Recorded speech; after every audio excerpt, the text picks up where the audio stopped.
Good morning. Welcome to our second panel discussion here at the Geneva Health Forum, Bridging Science and Policy on Health and Pollution. This session aims to understand the progress of creating a science policy interface on pollution and how universities and civil society can collaborate with it. Before we start, here's a question for you.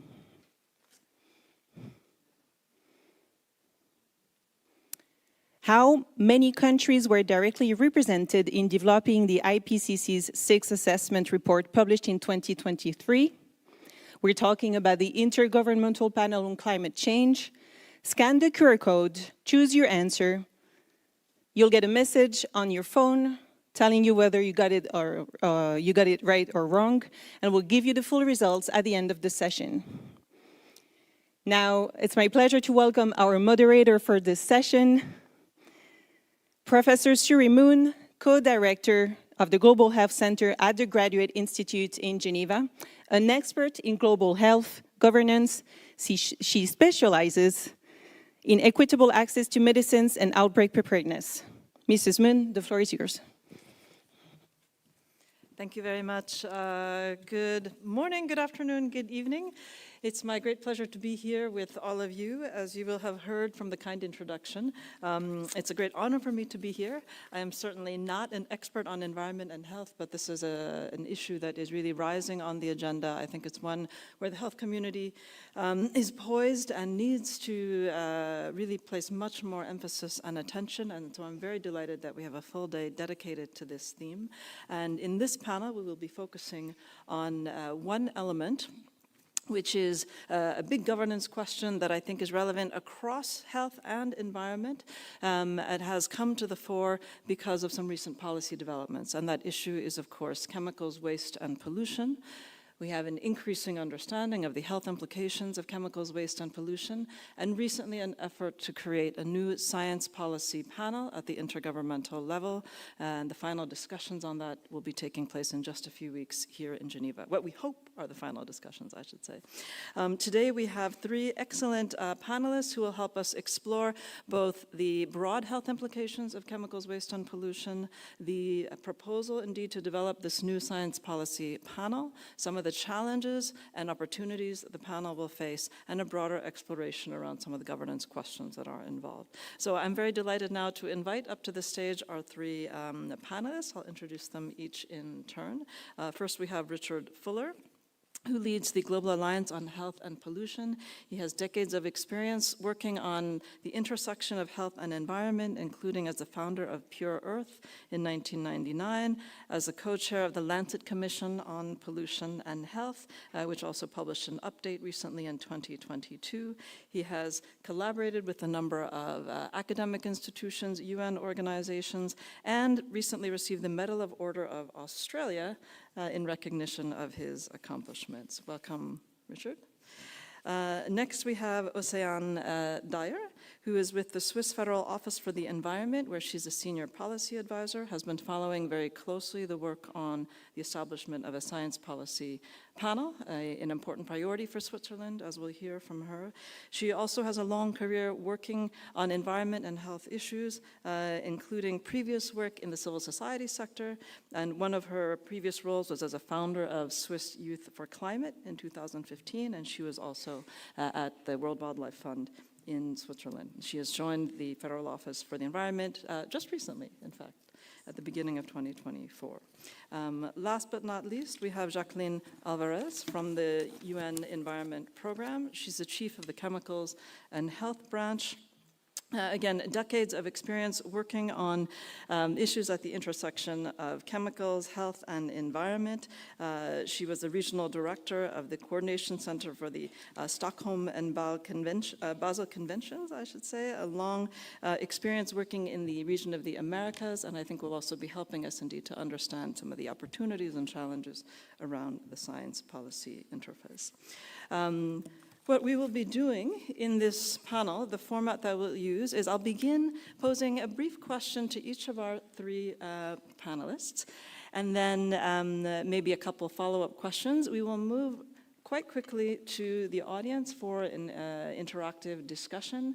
I understand this is a very well-informed and active audience. We count on you, indeed, to make this a dynamic conversation. And then we'll close a few minutes before 12:30 with survey results and some closing remarks. So let me begin first, Richard, with you. And could you begin giving us actually an update on some of the most important health threats that come from chemicals, waste, and pollution?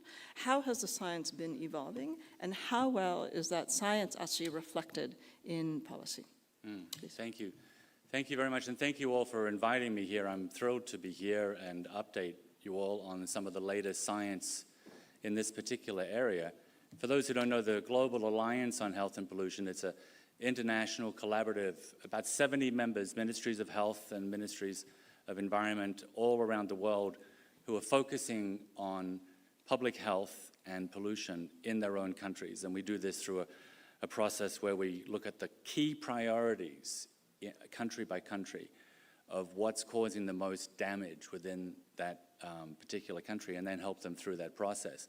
And this is, I think, the key to our work, is looking to prioritize this particular very large subject of chemicals, waste, and pollution. And it's in that mode that we've recently about to release a paper in PLOS ONE that looked at the burden of disease of all of the WHO chemicals of concern, and then some.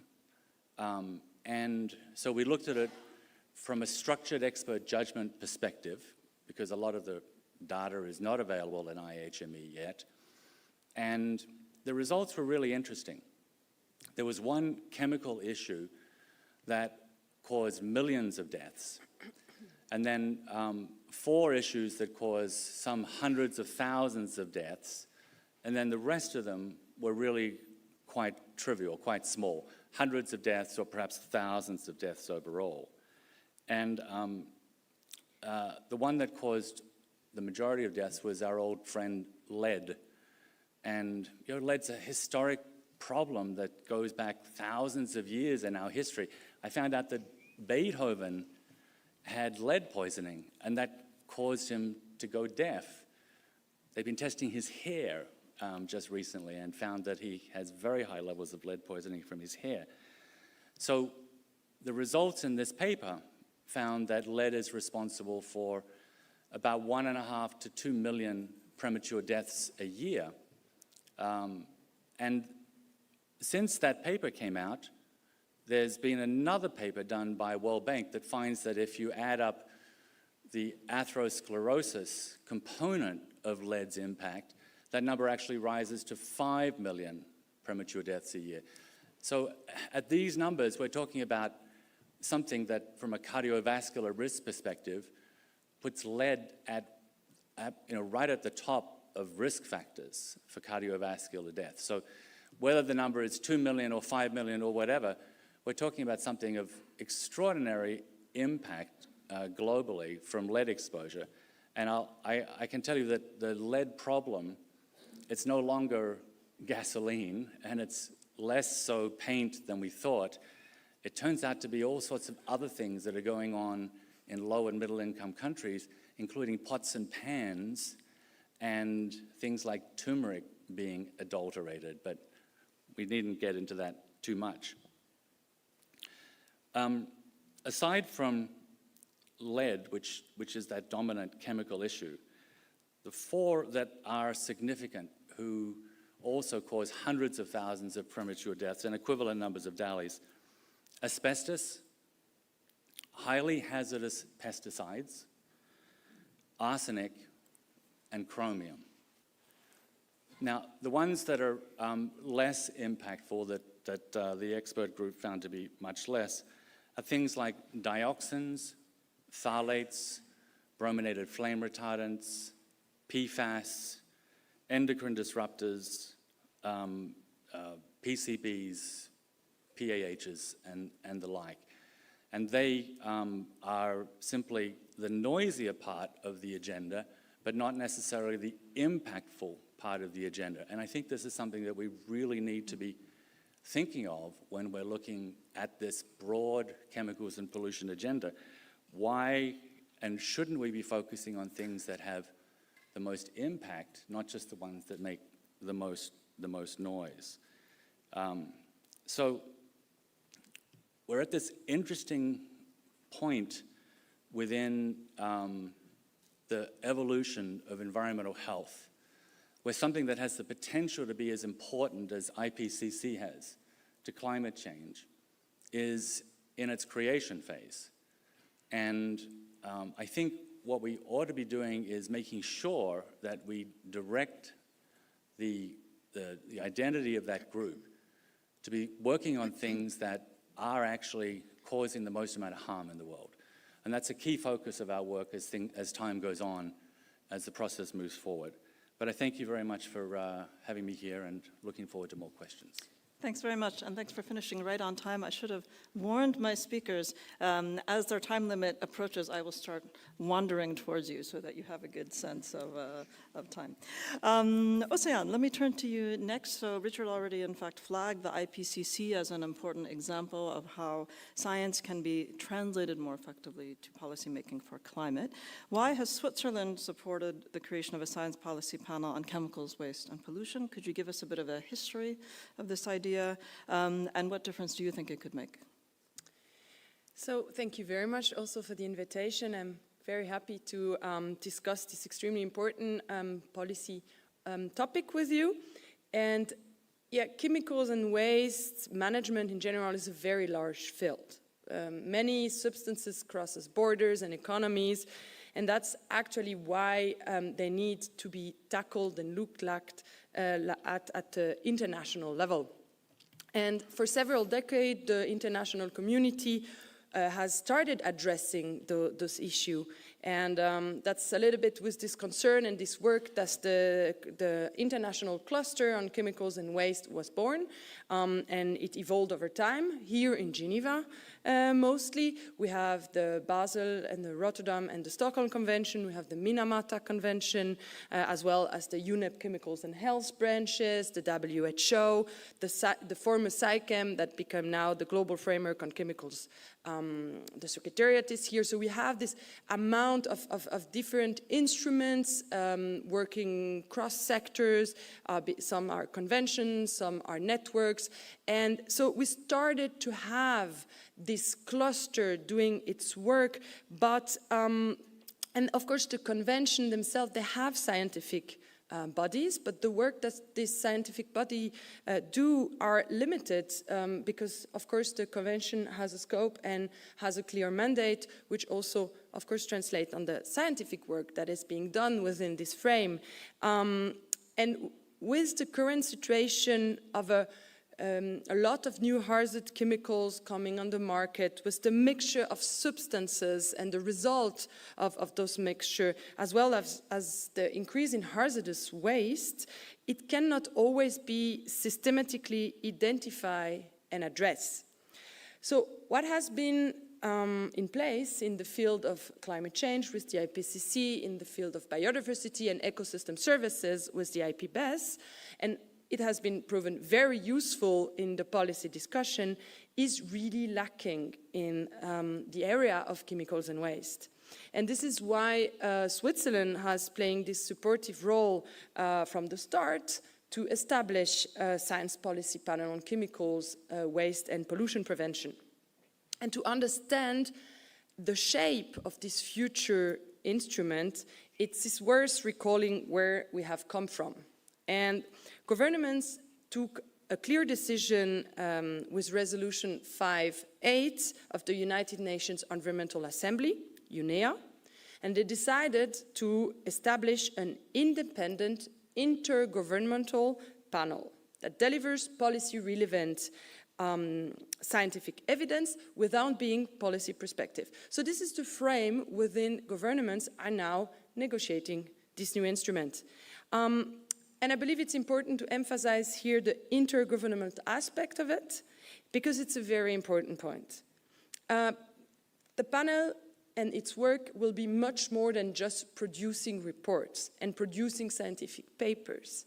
It will have also the policy relevant aspect of it, which means that what will be produced and the form in which it will be produced will be relevant for policy making. It will be relevant for governments. And so it should have an increased impact on the world and in general.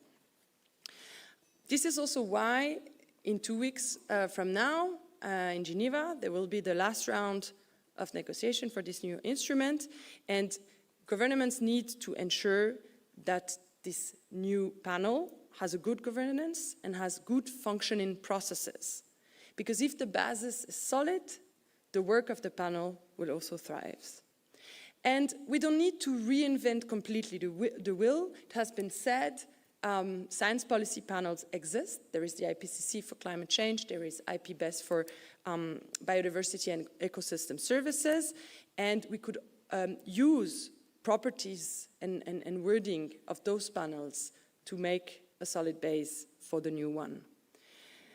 And the last point I'd like to address in this opening remark is that a very crucial point from this future panel will be the interlinkage between the sound management of chemicals and waste and health.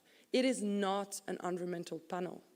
It is a panel that should address issues of chemicals, waste and pollution across sectors, which means the environment, but which means, of course, health and public health, but also labor, agriculture, etc.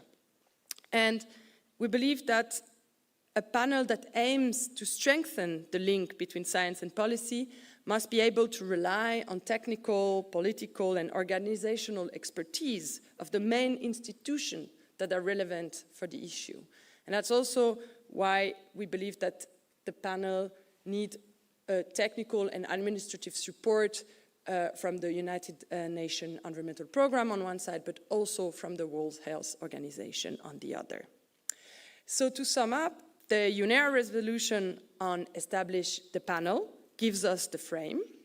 The IPCC and IPBES give us good example upon which we can build, and it's now up to governments to complete the work. Thank you very much. Thank you very much. Wow, really disciplined speakers, ending right on time. I'm just going to ask you 2 quick follow-up questions, Oceane, before I turn to Jacqueline. I think you've set the stage very nicely for Jacqueline and you to tell us a bit more about what the new panel could do. But just to take a step back for people in the audience like me who may not be experts in environmental policy, could you explain to us a bit more, what is Basel, Stockholm, Rotterdam, Minamata? Besides what sounds like a very nice tour of the world. And sorry, that was my first question. The second one was actually about, oh, I've just forgotten.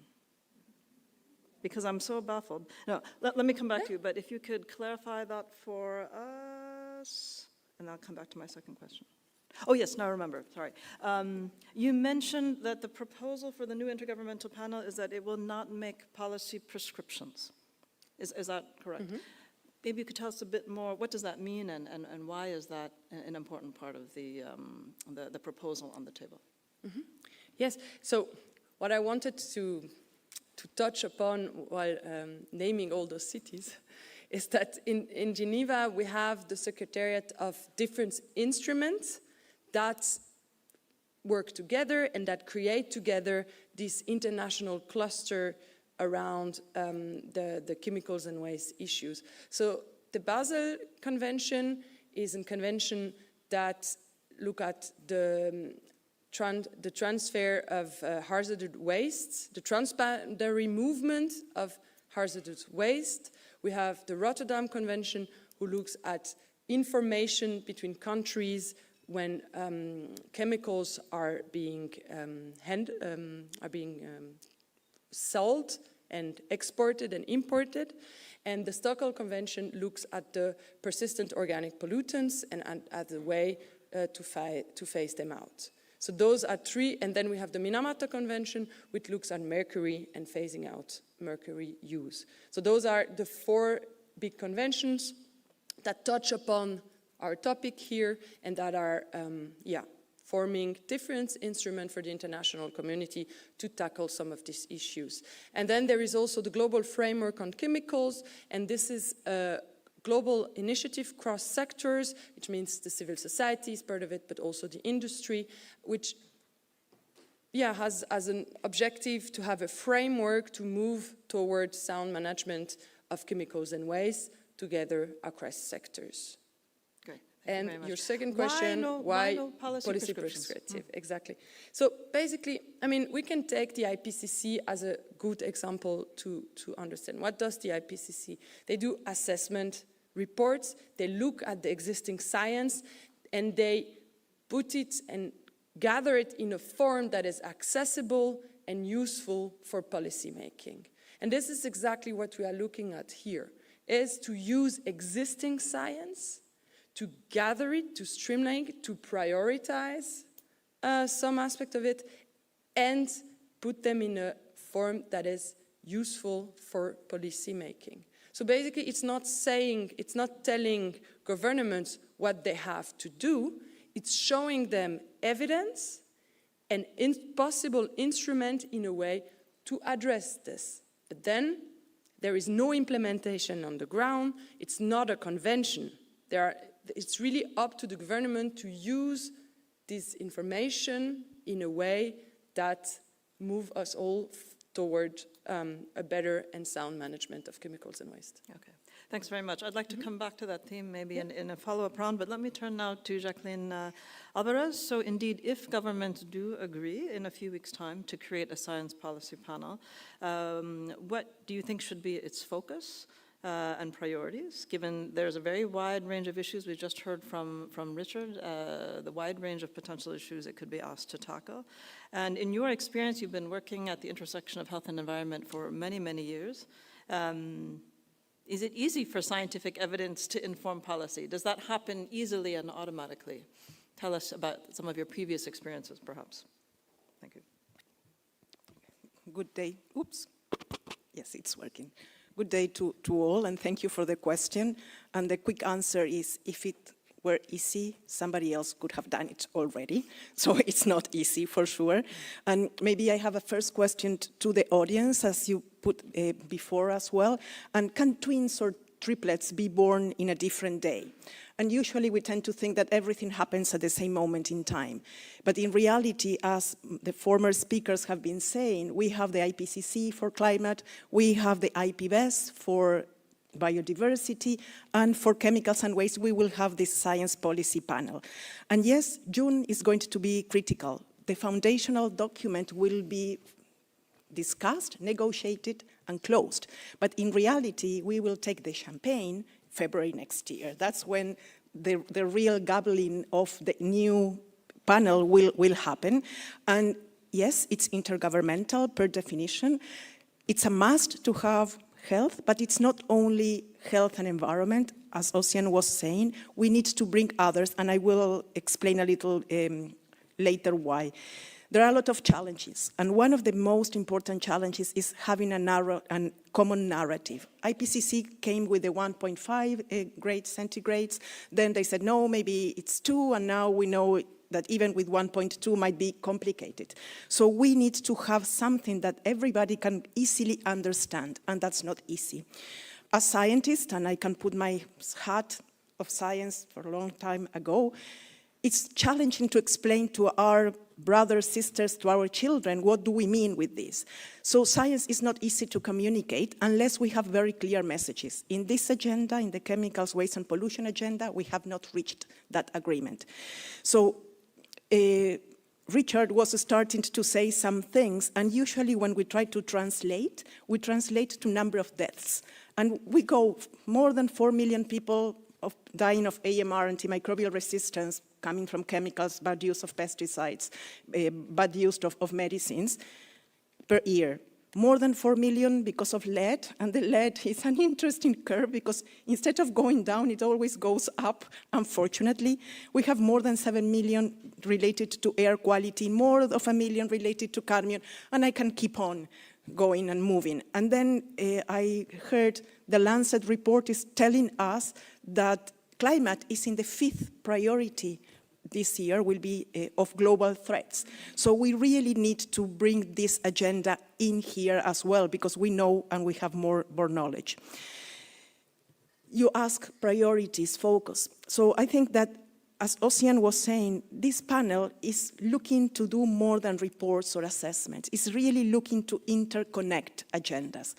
So I can share with you a dream, because we still don't know what member states or other organizations, because that's a good opportunity. It's not only countries that can or will be able, as of now, to put in the agenda of this new panel things for them to address. It's everyone that makes certain criteria, meets certain criteria.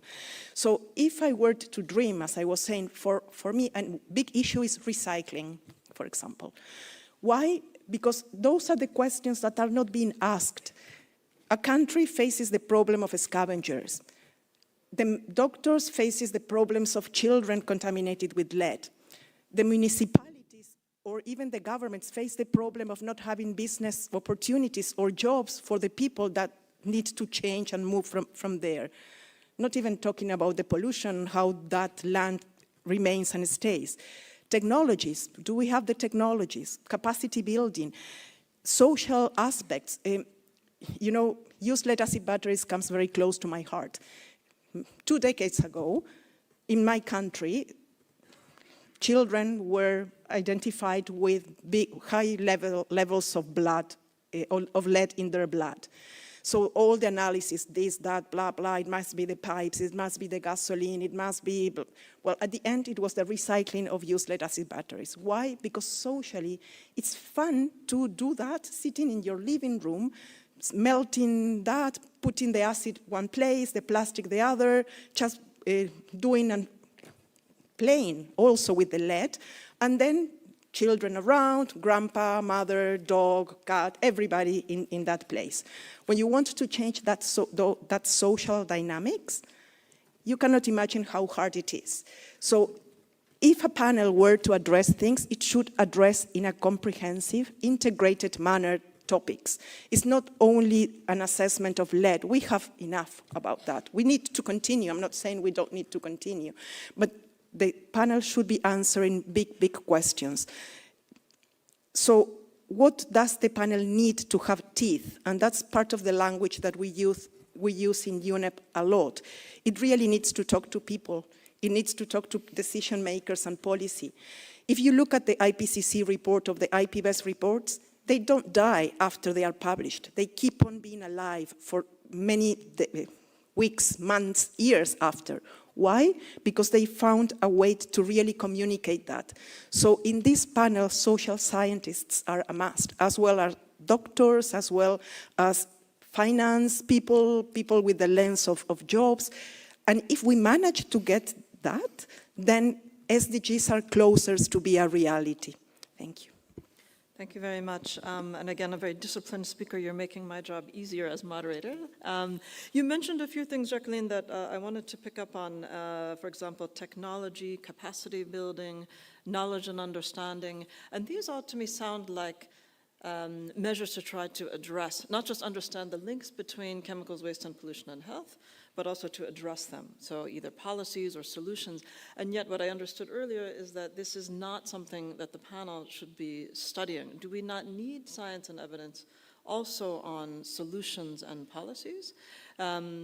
Is there a hesitance on the part of governments? They don't want these crazy bunch of scientists to actually be telling them too much what to do.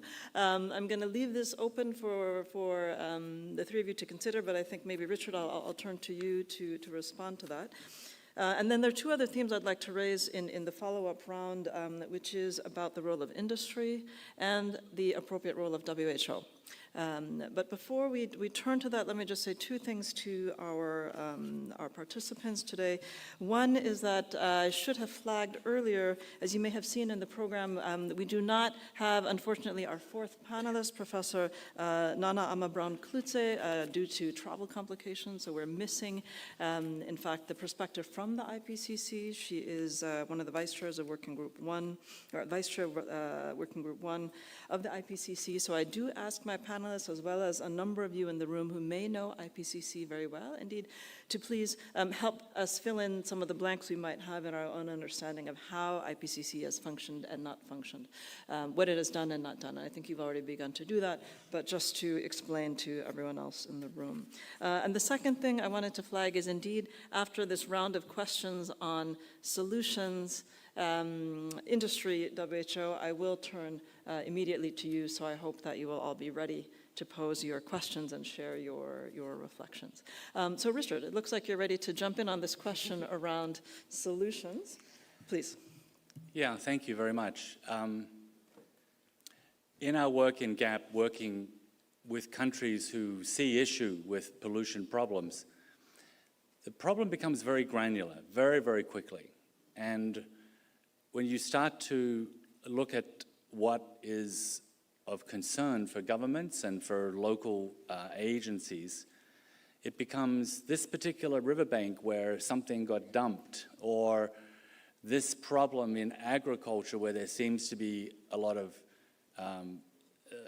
some water that's heavily contaminated used for water supply.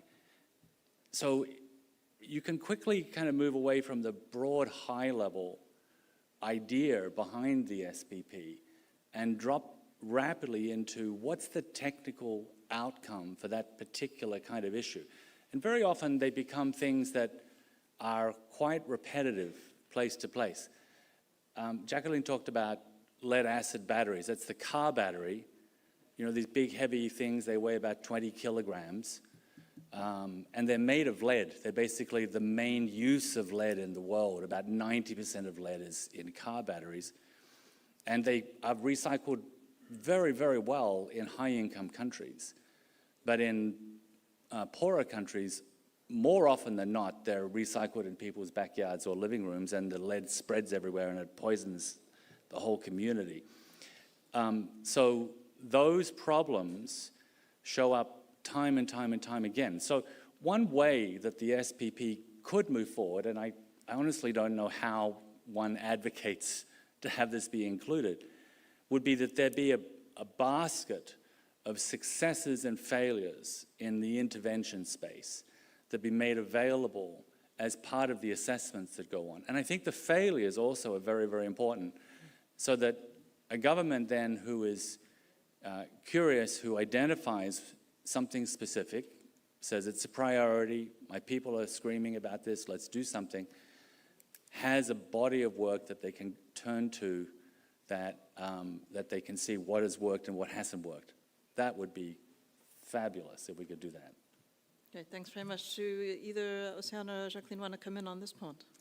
Yes, maybe just very shortly, because I think it's important to say that saying it's not policy prescriptive, doesn't mean that it's not able to suggest solution, best options, possibilities. This has to be able to be part, of course, of the work. What I wanted to say by then, and what we mean with not prescriptive, doesn't, no government has to act on it. It can. It's a resource. It's a chance. But it's no obligation on the ground. I think that's the point I said it meant. So definitely with both of my colleagues here about the fact that, yes, of course, solution needs to be part of this work, not only reports, as you said. Yeah. Thanks very much for that clarification. One of the reasons I was interested in this particular theme is indeed because we know that sometimes certain policies are more popular than others, some are more politically feasible than others, and oftentimes when the protection of health or environment bumps up against economic interests, industrial interests, it can be more difficult to get political support to implement them. I think that's not a secret or a terribly controversial thing to say. So I'm curious to understand what has been the role role of different industry bodies or companies in the debates around, broadly around chemicals, waste, and pollution, and in the proposal to create a science policy panel.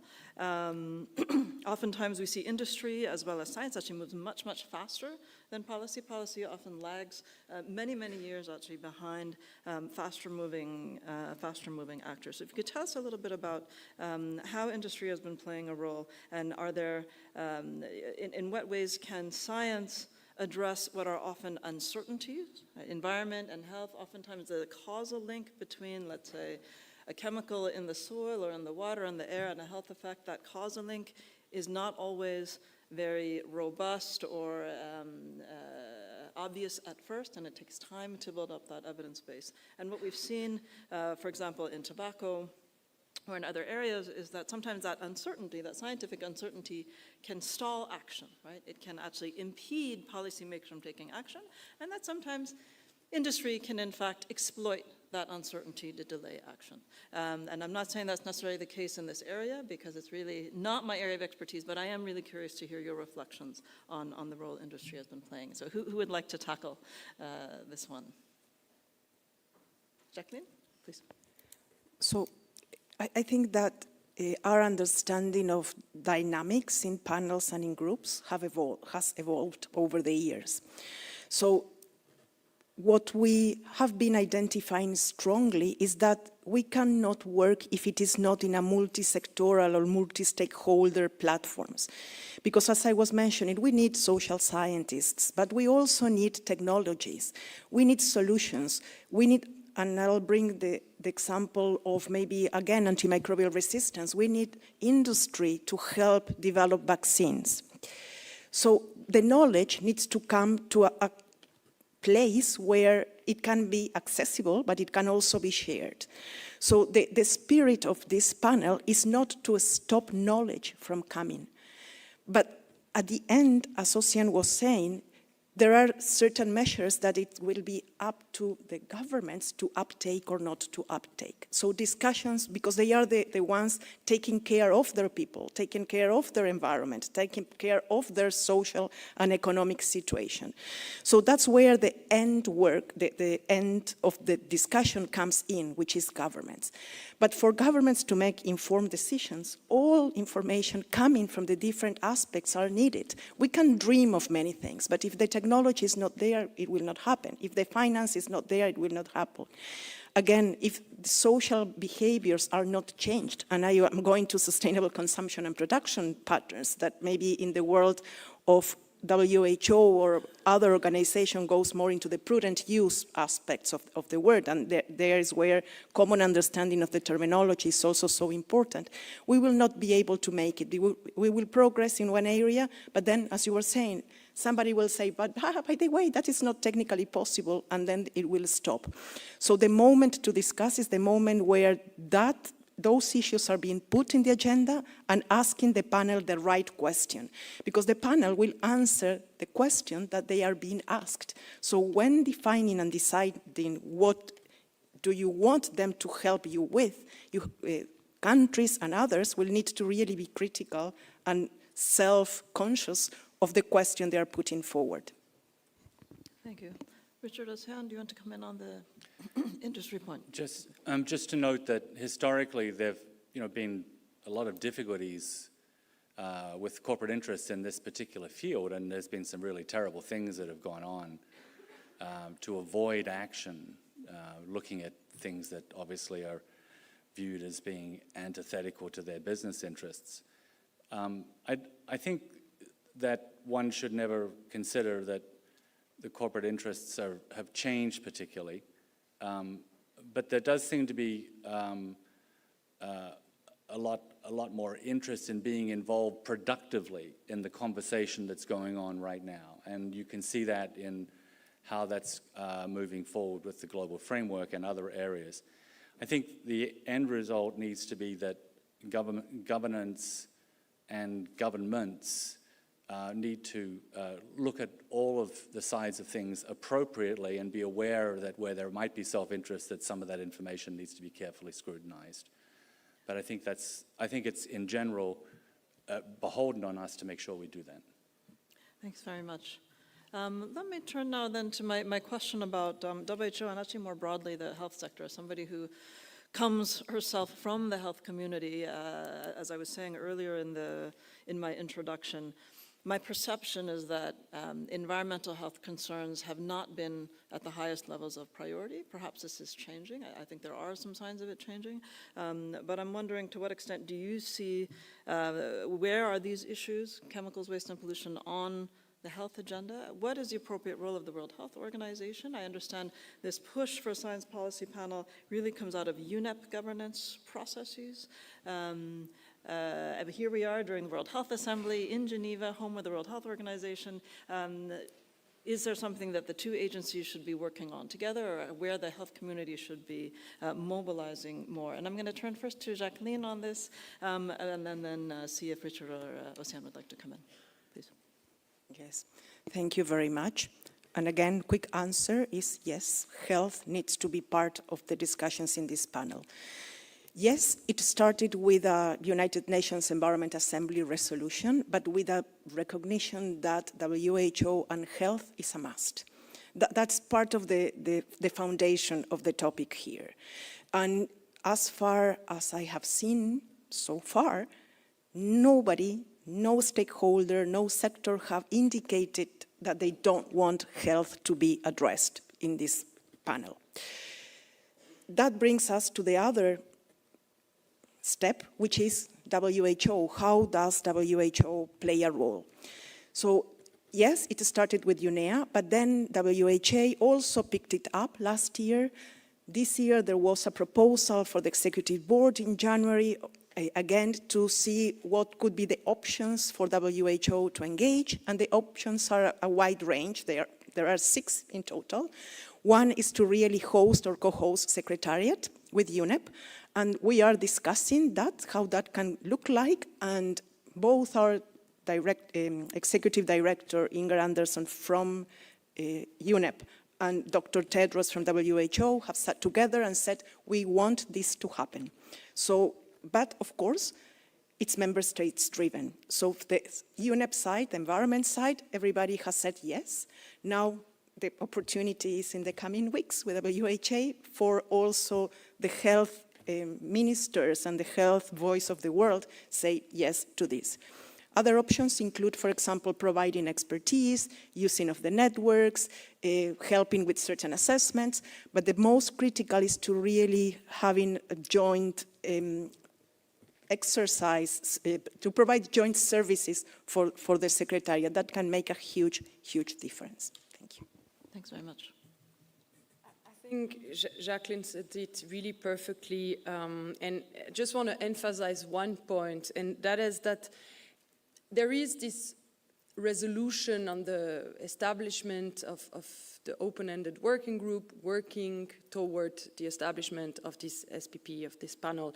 But there was also before a report looking at what form this panel could take, right? And the WHO was very much involved in this reflection and in the drafting of this report, thinking together with other organizations, including UNEP, of course, but that are working on chemicals, waste and pollution issues. So really from the very beginning of the thinking, even at the really basis level of the form of, now we call it a panel, but that was an open point at a point, right? How do we call what do we choose for format for this new instrument? So it has been a very logical journey, the implication and of course the co-work of the WHO. And for Switzerland, it's very clear that this work should continue and that we would really like WHO to have an administrative and technical important role within the panel. Okay, thank you very much. Richard, do you want to comment on this? I can think of one more good reason why it should be both entities working together in this panel. If there's some interest in private philanthropy, being able to take some of the shoulder lift from governments and provide money, they'll want to have health there. So, and there is strong interest, not just from our old usual friends within health, but from new philanthropists who are seeing some value in getting involved in this, and they would definitely want to see a joint collaboration. I think that would be music to the ears of those who launched last night a new investment round for WHO, and in the new general program of work for WHO, environmental determinants of health do very much feature in that strategy. So I'm sure that there will be interest in indeed mobilizing resources for some of this work. As I promised, let me turn now to the floor. Fantastic, I see lots of hands up and I think microphones. Yes, so first the gentleman, it's a little hard to see past the spotlights here. And then we'll take three. We'll go 1, 2, 3. Any women? I have 4 gentlemen with hands up. Okay, we'll go 1, 2, 3, and then 4 in this first round. And please introduce yourself as you speak. Thank you. Jacqueline, you mentioned in the earlier remarks, you used the word communication, how important it is. I would suggest that besides having the scientists, doctors, and financial managers, not only you, but all other organizations should also take the use of so-called science journalists, scientific. They are the one who can translate and who can facilitate it and who can make your job more effective. And this is something which is lacking, I think, in all organizations. The use of science writers, science journalists. Thank you. And please introduce yourself, your name and or your organization. Yes. My name is Satish Joshi. I'm from ETH. Thank you very much. We had, yes, the gentleman right here, and then number 3, and then we'll come back here for number 4. Yeah, thank you very much. My name is Riyad Bazia. I'm a health negotiator working with the international organizations here in Geneva. I take the floor to share concisely and clearly about bridging science and policy on health and pollution. When we see to UNFCCC on climate change since the beginning, IPCC have been implemented, and IPCC dedicated mainly for scientific. And like that, the negotiation on climate change growing. But climate change, it is mainly on finance, not necessarily environment. But before that, there were a Basel Convention on specific chemical products adopted in Basel, in Switzerland, another specific also in Stockholm City and in Rotterdam, and used to be separate secretariat. Finally, having one secretariat, it's better. Just after that, we think, we remember that mercury, it's a very difficult, a very dangerous product for health. Finally, the story in Minama City, in Japanese city, about what had happened in Minamata, finally have been adopted a treaty on mercury. And after that, a SAICAM. But we are here, as I hear, that there is not too much expert on environment in the room, but there are many health professionals here, and it is the best opportunity. We are not anymore the Geneva Alliance for NGOs for Health. We are Geneva Health Forum nowadays. We can think nowadays about other products, chemical products, who are really dangerous for public health.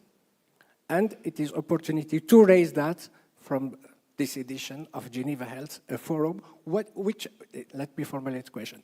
What are those chemical products and other products who are not yet under legal framework, who could be also more concerned by legal treaties? Let me share with you another good news. Just last week, in the UN Geneva, international legal treaty have been adopted after 25 years negotiation on genetical resources. And genetical resources, it is vegetables, it is environment, it is also public health, because we can get new product and drugs. But what are those product, chemical, who could be more dangerous for public health for the future? What we can do? Thank you very much. I hope you are taking notes. And then, could you please pass the microphone to your right? There we go. You want the mic? Oh, yeah. I'm Dr. Francis Akambiamu, a public health consultant and the Chief Executive Officer of Ondo State Primary Health Care Development Agency in Nigeria. My question is to Richard. We now have very high use of solar energy with inverter batteries in most houses. Even my office, we have plenty inverter batteries, and we know those batteries contain lead. So from this discussion, I want to know the hazard as well with these massive batteries in houses now, in corridors. In my office, we have plenty of them in the corridors and close to our offices. So I want to know the health risk as well with such practices, so that when we get back to, we're able to educate our people, our country about health issue that might be associated with excessive use of these batteries, which contain, I know most of them contain lead. Thank you. Thank you very much. Last question over here, and then we'll turn back. For those who've had questions directed directly to you, please be prepared to respond. Otherwise, we'll open it up. Thank you very much. My name is Elena Balliner. I work with Foot Impact, which is a Nigerian-based NGO working to combat neglected tropical diseases and increase health outcomes related to climate change. So my question is, you mentioned social and cultural determinants in these issues, specifically with lead poisoning, talking about people getting together socially to recycle the batteries. I also studied something in relation to this in Latin American countries where they use holistic treatments to treat empacho that actually cause lead poisoning, and that's a huge issue. So I was wondering, how is this panel going to help combat these very difficult social and cultural issues that can sometimes be difficult to navigate in a culturally competent way? Thank you. Good. Thank you very much. 4 excellent questions on a wide range of topics. Maybe I start, Jacqueline, with you, and then move down the panel. So I'll start with one question. I can have answers for everyone, but I think it's not correct. So there was a question over here, which are the chemicals or the issues that we still need to address? So just to zoom out, Stockholm Convention, the Persistent Organic Pollutant Convention, has 36 chemicals or groups of chemicals. The PEAK Convention, the Rotterdam Convention on Trade of Chemicals, has around a little less than 60. Basel addresses waste. Just look at that, less than 100. Plastics, if I put that in the mind of everybody, reports more than 13,000 chemicals identified in plastics or used for plastics production, including its backbone. Of them, depending on where you read, 3 to 5, maybe 6,000 are already known as being toxic. So we cannot go chemical by chemical to address the issue or the topic. If we do that, we are doomed. Imagine lead. How many decades we know all the problems with lead? And every time we know more.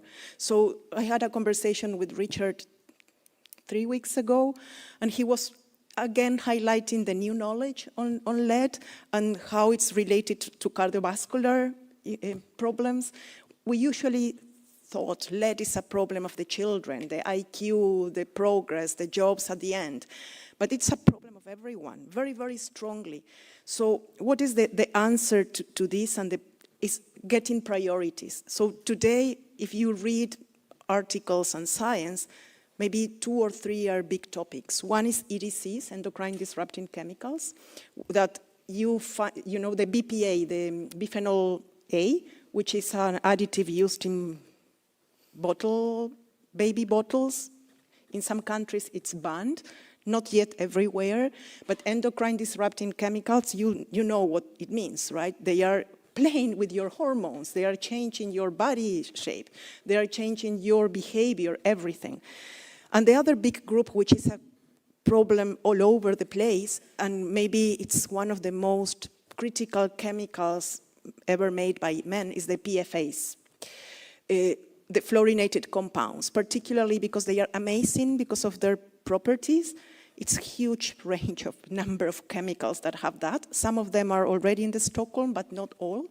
And again, you can go from carpets to firefighting foams to photoimaging and being critical for medicine to industry, even to pesticides. There are precursors of the PFOS that is a pesticides, and you might have heard sulforamide.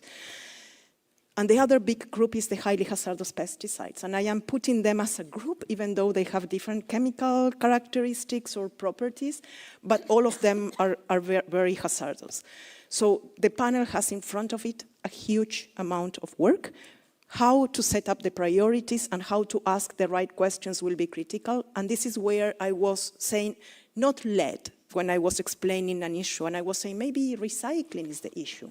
Because in there you have the plastics component, you have the acid component, you have the lead component, you have the alternatives component, you have the social dimension, all of those areas. So very tough question, the one you put. And it's up to member states or proponents to ask the right question when they start working in the panel. I will let others speak. Thanks very much, Jacqueline. Let me turn to you, Ocean. Yes, I'm not so sure many questions were really directed to me, but I can definitely touch upon the communication aspect. I mean, it's very important to imagine, I mean, Jacqueline has mentioned it, we need very different type of skills and knowledge in the work, fitting the work of the panel, if I can put it that way, and definitely social scientists, including communicators and yeah, might be science journalists, of course, in background helps really do this translation, because there is the assessment work, right, of the knowledge, that's one thing, but then there is really the policy relevance of it. And of course, communication and form and shape of the information is extremely relevant. It will be relevant for the uptake of the work of the panel, because as I said, if it's only reports, yeah, well, we're not very interested in that, right? We need it to be more than report, and this is definitely part of it. And I think it touched upon as well the social and cultural determinants, because, yeah, of course, this will also be a crucial question, a crucial aspect to address to make the output relevant for all. Thank you. Thanks very much. Richard? Thanks. I think if I were to prioritize what chemicals ought to have a new MEA around them, my thought would be they ought to be based on what causes the most impact out there. What are the things that are the biggest in terms of public health? And so hazardous pesticides is one that's already in the top 5. Lead, there is no MEA for lead. That would be useful. Asbestos. Asbestos is still being mined and used, even though it causes about 350,000 deaths a year, and it's very well known how that works. Arsenic's a problem in more countries than you think. It's not just Bangladesh. It spreads throughout a dozen different large water basins around the world, including in Latin America. And chromium is usually a byproduct of some other manufacturing or mining, and it's very, very poorly managed generally, but causes upwards of hundreds of thousands of premature deaths a year. So those ones generally don't get discussed too much in the middle of conversations around ones that are getting a lot of public attention. But they are big numbers, and I would focus on them. So lead-acid batteries in corridors are perfectly fine. The problem with a lead-acid battery is once it has been come to its end of life, and then it gets taken to a place where it gets broken open. When you open up a battery, the acid that tips out is filled with lead, and if it just tips onto the ground, then that piece of soil will constantly be a source of exposure for anyone who just gets dust, and then the dust gets into their mouth or they breathe it in. Similarly, they pull out the plates inside of those, and they just put them into basically often just a steel drum and heat that drum up to melt the lead. And then a lot of dust and lead just disappears up into the atmosphere, and it settles all around that spot. And that, again, becomes a long, long, long exposure. The solution in all of this, and something that we would love to see happen as part of GAP is to make sure that batteries, when they get to their end of life, have a built-in mechanism where they only go to clean recyclers, to places where they get recycled in a safe and efficient way. And most countries don't have that mechanism, don't have a facility like that. And so there's a need to create these kind of networks of countries where they all agree that all of their batteries will go to a clean recycler amongst them. It's something that GAP has been doing quite successfully with a project called Mercosur in Latin America, where Uruguay and Argentina and a few others all send their batteries now to Brazil, where they can be safely recycled because no one has safe recycling. So that's the solution. Don't let anyone recycle in the backyards. Don't worry about it being in the outside your office. It's fine. It's only when you break it open that it becomes an issue. And if I still get a moment more, the issue related to these social problems is really difficult to solve. I couldn't agree more. Where a product is something that's used as part of culture and it's toxic, getting that unstuck is really, really difficult. And I think the way forward is to look at alternates that give the same impact, if you like, give the same result cosmetically or Ayurvedically or whatever, but you give an alternate and avoid the toxic component. So one example, surma or kohl, it's used, it's a black eyeliner that people will put around their eyes in many countries, in Nigeria particularly, but also in other parts of Muslim West Africa. It's especially put on children, and it's made of lead dioxide for the most part. The cheapest one is lead dioxide. You can make that product out of carbon black, and it works just as well, and it's just, the price differential is tiny. So finding a way to make sure that those manufacturers are only importing carbon black may be a way forward. But I couldn't agree more. Trying to avoid having to change people's behaviors it's very, very difficult. So it's better to find some kind of technological solution that is behind the scenes where everything still goes on. That's my best thought. Thank you very much. I think the one question maybe that we haven't yet fully tackled is indeed about kind of uptake of results, the role of journalists, media, perhaps civil society, health professionals. And I think I've heard in some earlier discussions with my panelists, there's a lot of benefit, for example, of media really amplifying scientific research on results. Sometimes there are also risks to that. And I'm wondering if you could, who would like to tackle this question around media journalists or civil society uptake of panel findings?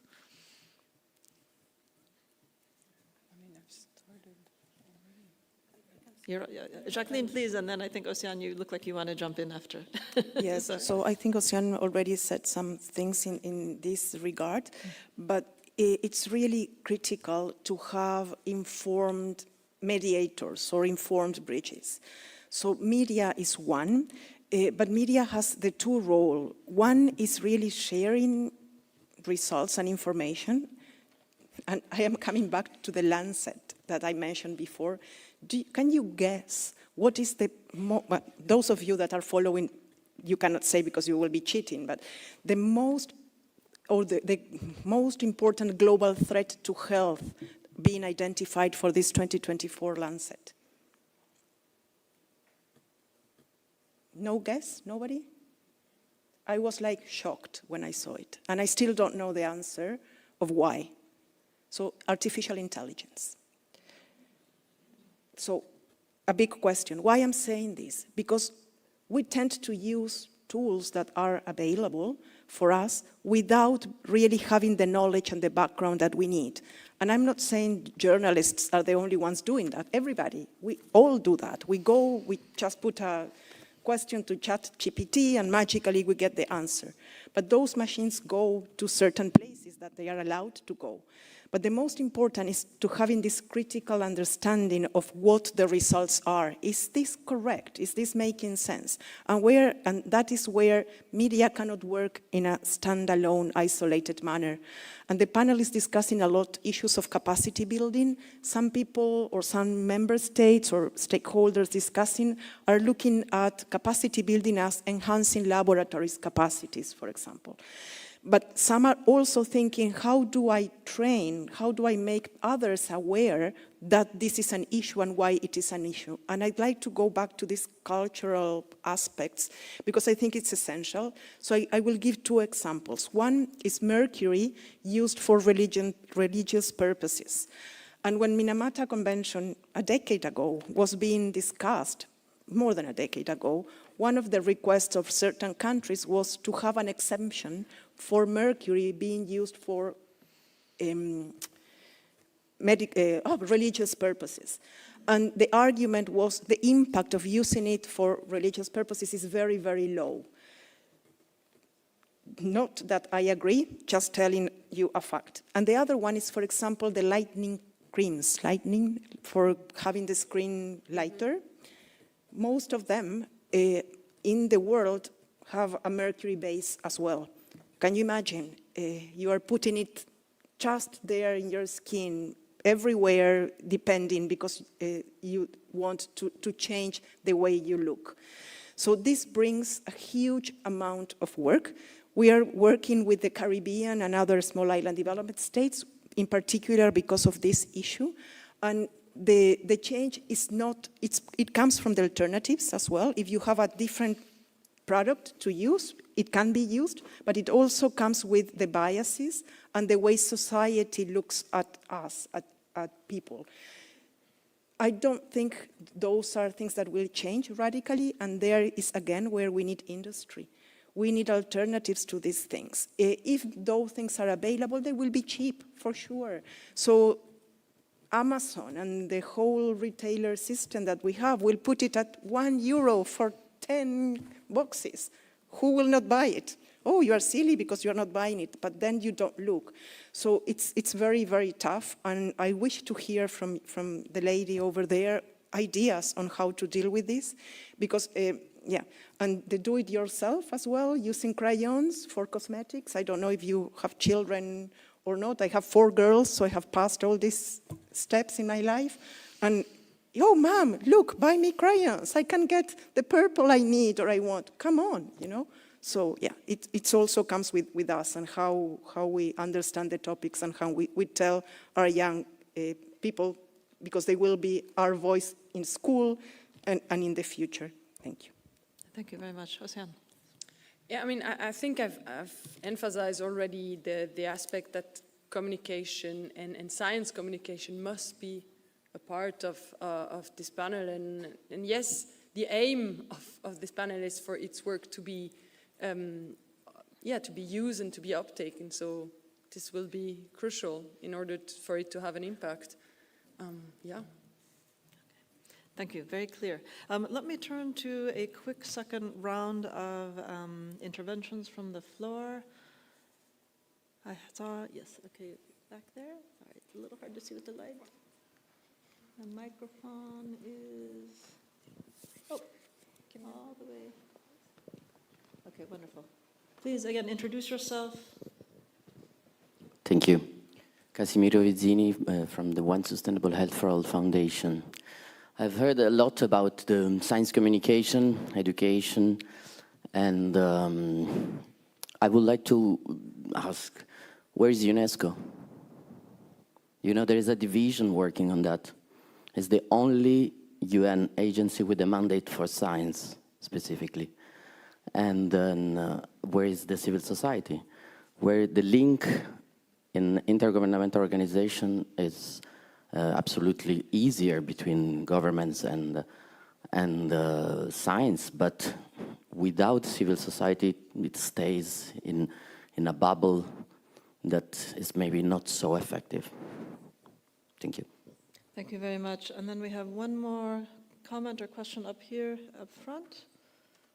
And then we'll turn back for responses and closing last takeaway messages you'd like to leave our audience with. Yes, right up here. Please, perhaps. This one here. Ah, okay. Oh, sorry, I didn't see. Okay, we'll take two. Please, go ahead.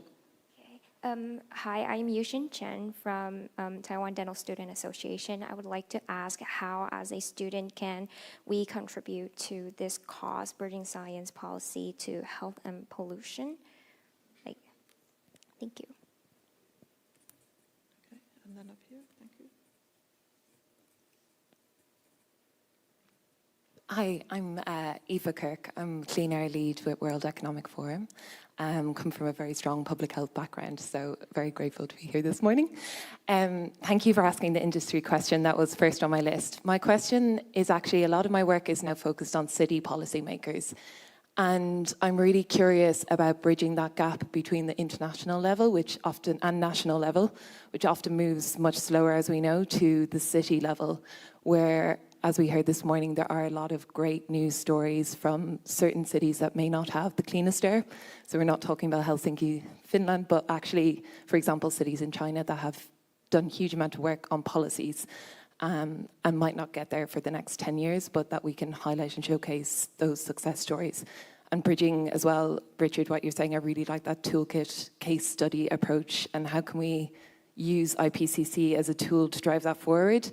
I know IPCC on cities is also coming, I think, over the next few years, so I'd love to know.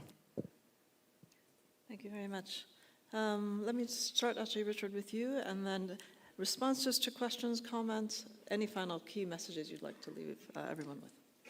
Sure. So I think for students who are interested in getting involved, there are many opportunities. This field is burgeoning and growing fast.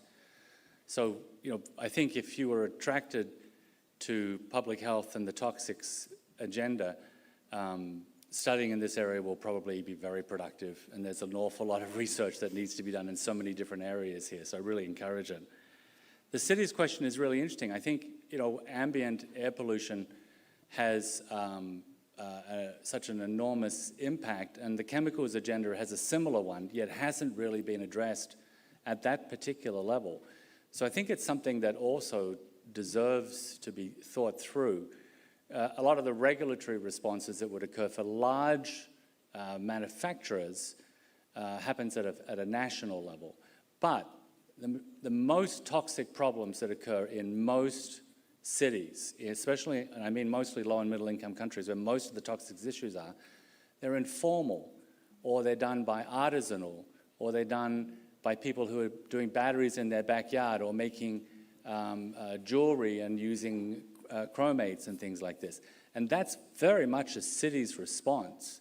So there hasn't yet been much work done to see how some kind of process that uses cities and uses perhaps the networks that are being created around air pollution to work on these particular toxic issues. So it'd be a fascinating starting point to think that through.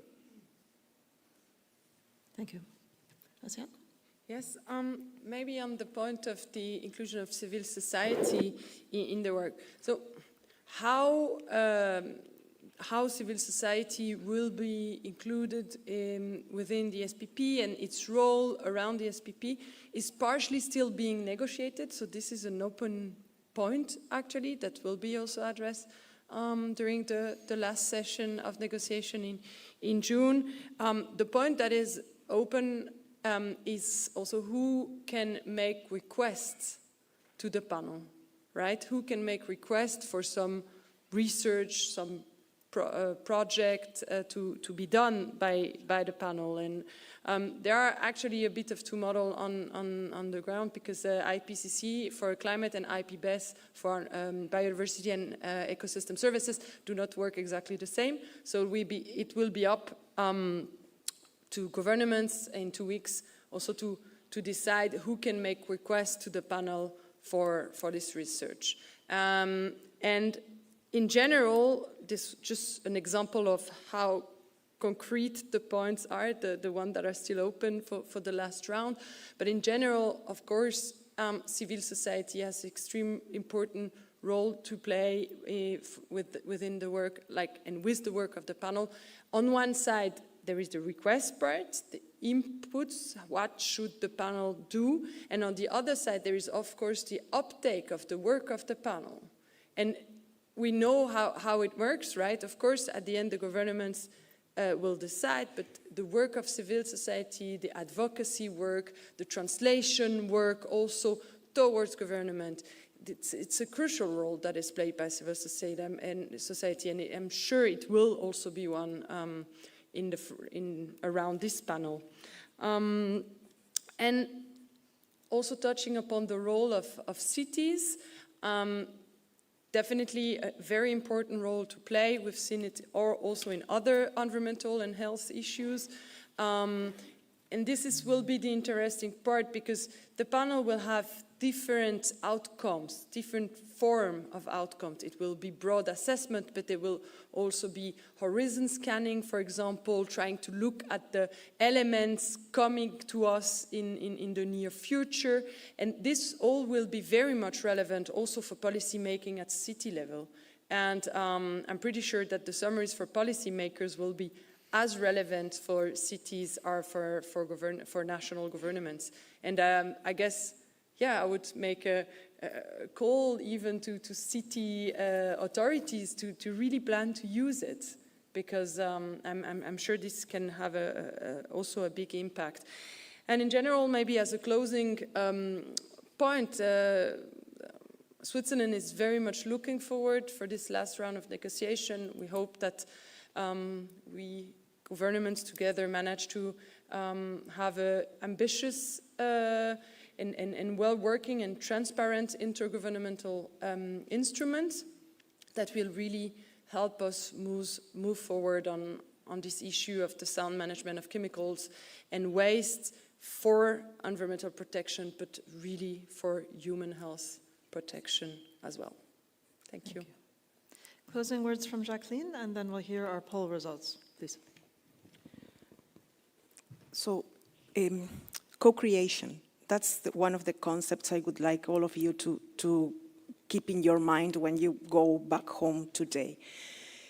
The panel, it will have a plenary, and the plenary, yes, it will be member states driven, but from one plenary to the other, there is a huge amount of days and hours that people, scientists from the different communities will need to work to answer that questions that I was referring to. And so far in the chemicals, waste and pollution arena and agenda, there has been a huge amount of openness for not only civil society to be part of it, but also academia, and huge amount of different type of scientists have been participating and attending, notwithstanding the other international organizations. UNESCO has not have a particular specific role in here, but we are in touch with them because, as you might know, IPBES, UNESCO is one of the of the organizations that constitutes the panel, providing services and working with us. So in the case of UNEP, we are very much in touch with them. And for students, or for youth, I like mainly to say youth, there are opportunities as well in relation to major groups and stakeholders. You know, every single assembly or panel or agreement has its own governance structure, and one of the governance structure that exists within the United Nations is the major groups and stakeholders, and youth is one of them. So if you are interested, I can contact you to them. They are working on these topics, but it's not only in these ones. They are working on climate, they are working on AMR, they are working on many, many different ones. So it can be a good opportunity to get together with them. So the message is, let's co-create. Thank you very much. Let's find out how you all did on the quiz. I'll then offer a few closing reflections before we end the session, please. Thank you very much, Mrs. Moon. Thank you all for your contribution, and to the audience for your questions. So remember the question we asked you at the beginning. We're going to put it again on the screen for you to see. So the correct answer is B. It's 90 countries who were directly represented in developing the IPCC. Only 24% of the room got it right? So we might want to do another panel, Siri, Moon, I don't know, on this topic. Whereas only 22% chose answer C, 60 countries. We had 14% answering 100 countries, and 6% picked up the answer A, 20 countries. So this is for the answer to the survey, and this is from the IPCC. As I said, they asked more than 700 experts from 90 countries to develop the 6th assessment report, which provides the latest knowledge on climate change science. Now, Mrs. Moon, what can we draw from this discussion? Thanks very much. Let me just try to offer very quickly some of the key takeaways for me from this really rich and fascinating discussion. I think first, 5 points. First, the science on the health implications of chemicals, waste, and pollution is alarming. I think the amount of disability and disease and death that is linked to environmental pollution is really something that's shocking, and that science seems to be evolving quite quickly. Second is that it's fantastic to see this learning from the experiences of climate and biodiversity in the proposal to actually create a similar body, a science policy panel for chemicals, waste, and pollution. I think there's a lot of promise and excitement around that proposal. So I wish you all the best of luck in bringing this to completion in the next few weeks. Third, I think from my perspective, it will be very important indeed that we mobilize science and evidence and research both to understand the problems, to understand those causal links between chemicals, waste, pollution, and human health, but also to understand options for solutions. So how do we actually address this effectively? Where can we make a big difference?